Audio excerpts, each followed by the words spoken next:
Words are not mental content. It's an important thing we need to grasp and learn, especially it's a special responsibility of teachers, educators, administrators, and schools, because we, since I teach and stuff, we are responsible for helping establish that habit and tradition in a culture. So when a culture fails in that respect, to get meaning versus word, it's a failure ultimately of an aspect of educational system in the culture. Not every teacher, of course, in every school. We can't treat them as if they're rocks, like every piece of granite is like this. Humans have a lot of variety, and we have volition, free will. And so, as we know from everyday life and history, people can be very different. Some are good, some not so much, unfortunately. But with words, we got a person. It's beautiful. And we have another person. And they are talking. And here is a word.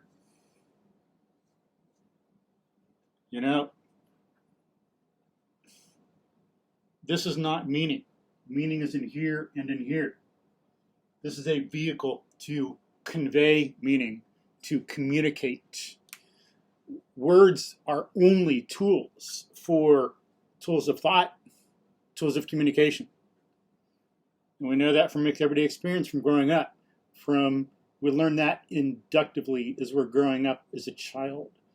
And we learn that at first you're like, how you can make things happen, so to speak, or there can be some causes when you make certain sounds or when someone else makes a certain sound. When they do this, some things versus others. Flap your arm, nothing happens unless you're like doing this and someone else does that, and you learn it saying bye, like a symbol like that. But you learn to use words, and when you say ba ba, nothing happens. If you say milk, then maybe someone will bring you some milk. We get this whole experiential long development of all these abstractions, but we learn we can use words to communicate. We learn we can use them to think. In the privacy of our own mind, we have these thoughts, and we can figure something out. And no one knows besides ourselves unless we communicate it. But it's a tool of communication. It is a tool of thought, but it is not meaning. And we know it works. As I say, we know from our own experience, from using words to think about things, and we're successful. And we do things. And there's cause-effect relationships that occur. And we can communicate to other people. We know that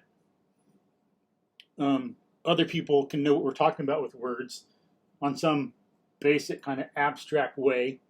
They don't have the same exact mental content, but we can convey some mental content or start to. Or we can also have some misunderstandings. But we learn that inductively, words alone do not guarantee 100% that there is understanding or communication. In other words, sharing of mental content.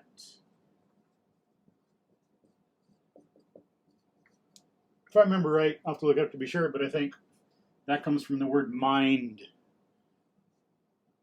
Together in mind.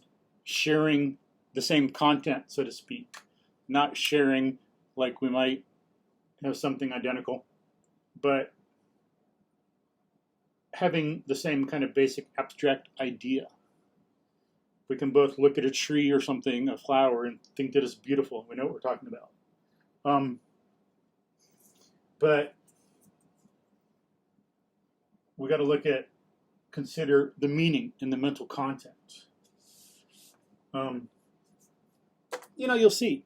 I've seen that even talking to some teachers and people in schools in the last year or so. They don't get this. They don't really take it seriously or have it really habituated. But, we all have things to learn. I haven't always been like this. I have to do a lot of work. I can still improve. Understanding other people and stuff.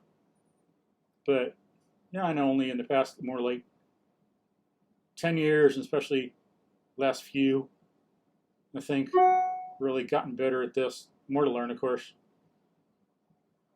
More to really make it a habit and really pause and slow down and get things. It's not part of the culture. That's not how we're brought up a lot. It's not really enough in the culture to consider the meaning instead of just the words. But we have mental content. We have a word. Someone else has mental content. And we need to see if someone else is talking. Notice that sometimes when you're saying something, someone claims you believe something that you don't. Or they're going to make some like wild accusations about what you believe, or you feel like you're in a surrealistic world. You ask someone something and they say something to you and you're like, where the heck did that interpretation come from? I feel like I'm in a surrealist painting or something. You mean something good and they take it some weird way. So it's because they're looking at the word in their own mental content. One thing, like a good way to think about some of this, is like Wally Brown, a Navajo historian in, Navajo traditional teaching. So I'll try to put a link, if I remember, in the description field to some of his podcasts. His YouTube videos. There's one, I tried to look for this, but couldn't find it, about how he says the Navajo believe words are alive. That's a traditional teaching. I thought the name of one of the videos was that, but it must have been in a video because when I looked really quickly, all the list of videos he had, I didn't see that as a name. So that must have been a topic maybe he discussed in one of the videos. So I'm not sure which one it was, but, and I'm not sure, I'd have to ask him what he meant by it. It'd be interesting, because to say words are alive, again, I can't say, oh, that's what you mean. You think it's like a plant. What do you mean? We got to ask. You got to be careful about taking some things literally, or we can get in our language what someone said 2,000 years ago, but no, we don't understand it until we get the meaning. We got to be careful about that. But we can communicate with some other people. We know it's a fact, contrary to like the Marxist nonsense about proletarian versus bourgeois and some of the development of that thought into some modern nonsense. You got Immanuel Kant, came up with some goofy ideas. They were used by Karl Marx, and those have been used by other people today in some irrational, illogical ways that are not good for people or the world or our culture or society. But we can't communicate, and we got to look at, okay, so I don't know, I'd have to ask Wally Brown more about that belief, but let's say words are alive. So if we think about it in some respects, it's like a nice way to think about it regardless. If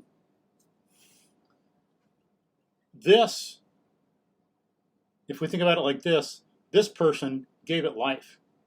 If that person wants to know what this is, you need to see who gave it life and what it means. This is in nature. It's a living thing. It is an ecology. What is a rabbit or a squirrel or a bobcat like, or a person? To know that fully, we need to know their environment, how they live, what they eat, how they move around, how the environment shapes them, things like that. What are the interrelationships in the ecological web, the animate and the inanimate, that make that thing what it is? Then we got the meaning. We need to see what this animal is, this particular animal. Is it like, we got this one sound, but it's a kind of thing. I can say the. Everyone's different, like these different squirrels, but they're all fox squirrels. What are these fox squirrels like? This word, what does it mean in this mind? And in relation to what? That's what this person has a responsibility to figure out. And that's what this person has a responsibility to share, so we properly communicate. But if you notice, you're going to say some things, as I said, and this person is going to try to misinterpret it. Some people, of course. sometimes, because if it happened all the time, we wouldn't communicate, and so on and so forth. But then you notice that there's some people who do a better job of figuring out, what is this in your mind? What do you mean? You have words and sentences. They're always in a bigger picture.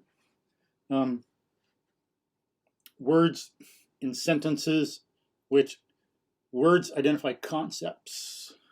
Sentences identify thoughts or stand for. So a word is just a symbol. It's a disturbance of the air. It's some shape on paper, whether visual or by feel. It's some kind of physical thing in the mind and brain. And a word we use to hold and retain, have a handle on a concept so we can keep it all the time. A concept is a mental integration into one unit. Do we have a handle with a word? A word is a handle for this mental integration, this unification of things and ideas. Government, marriage, epistemology, very broad ideas that combine into one mental unit, a whole range of ideas and concrete things that we've been aware of and experienced. So there's concept, and then thoughts tell basically what something does. And then we have understanding is getting the things in a concept. You get a concept, and you see understanding tells us you got a concept or thought, sentence. If we can trace it back to the evidence of the senses, what do we need to know? The basic things, not every single thing, not chronologically, but what logically do we need to know to go back to the evidence of the senses and perception and experience? That's one thing about logical understanding, not the way we use a word like understanding on a test or whatever. I got 100, I understand. Different. This is a much more important concept that'll help us at work and everything in our life. We need to be able to trace it back down to reality. We need to know the essence of a thing. What is that? What is it to be that thing? And we need to relate it to other things causally relevant, other things we know, not of an idea in isolation. But then we have understanding. And so I kind of forgot exactly what I was saying. Genius. I had some notes, and then I got up my phone to look at something, and then connecting there, the email came up that I had notes in, and I was like, before I looked at it too much, what is this? I just thought it was some like thing that came up, and I deleted, and then it deleted on my computer, and I'm like, God damn. Anyway, so words are symbols for that kind of mental content. That's what I was talking about. For a concept or for a thought. So the thoughts, as I was developing concepts, thoughts, they're connections, integrations into one unit, mental content of all this concrete experience that we've had, and all these ideas, all these connections we made, like epistemology, very abstract. Philosophy, very abstract. But words help us have a handle on that. All we're doing is like giving someone the handle. So yes, they work, as I say. We can communicate, but the word is not identical with the meaning. So let's please, teaching, learning, communicating, interviewing, see what someone else is talking about. I've seen that in some failures on the part of some people, as I say, unfortunately, some teachers, some administrators at some schools, but we all have stuff to learn, as I say. Without philosophy, I wouldn't know all the stuff I do. Go back even 10 years, I'd be doing more of this than I do now. Wouldn't get things way as much. I know even like 20 years ago, I think I'd engage in that fallacy and failure too much, telling other people what they thought because of what words would do in my mind. Fail, but live and learn. But we need to think, as I say, with a word. What is the content in another person's mind? what is their meaning? We shouldn't take how this word affects us and what it pulls up in our minds, our own knowledge and awareness, understanding, and impute that to someone else, put that in their own mind. So let's work on that, please. Words versus meaning. Let's focus more on the meaning. Words are essential to getting that, to thinking, to communicating. I mean, just think about if we didn't have words, how hard it would be to really know someone, what someone's saying, what with grunts and stuff. Yeah. How does that help? It's like ludicrous. Like, or if you stand here and close your eyes, and you feel like anger or sadness or happiness, someone can't just like read that and know what and why and everything. We need words to help us with that. It's part of the human experience, part of how our consciousness functions, part of what our nature like kind of demands. It adds a lot more to our lives. But let's work on that, especially as teachers and administrators, thinking about when we're saying something, make sure we're focusing on meaning, not just words. When you're teaching, or like students when you're learning, what are the things in reality that we're talking about? Don't get lost in the words. Write a bunch of words down, memorize them. What are the things? How are we connecting, like relating them? This group is being similar to this group or not. This group of things in contrast to this, like fox squirrels in contrast to eastern gray squirrels. Fox squirrels similar to eastern gray squirrels. Skunks similar to dogs. They're both mammals. How are they similar? How are they different? What do we need to do to start to grasp those differences and think about them and communicate them? The differences, the similarities, the contrasts. What ideas do we need to get a higher level idea? Like Franklin didn't just fly his kite out of nowhere and, electricity. There was a broad range of observations and ideas he had to come up in this ladder of knowledge he had to go through. Like you got to step one at a time to get higher up on a mountain. You don't just pop, you're there all of a sudden out of nowhere. We're not at some elevation no matter what. 100 feet is not the same as 0 feet. You got to climb to some places. Without the climbing, we don't get there. So the meaning in some words and sentences. What are some things? What ideas do we need to get there? As much as like we have time for in teaching and stuff, but at least the essentials, at least start to sketch it out. People get the idea, get it trained. And then with people focused more on meaning instead of just words, it'd be a much better world. We'd get along better. People would understand better. Knowledge would be better. We'd be able to live more effectively and survive. But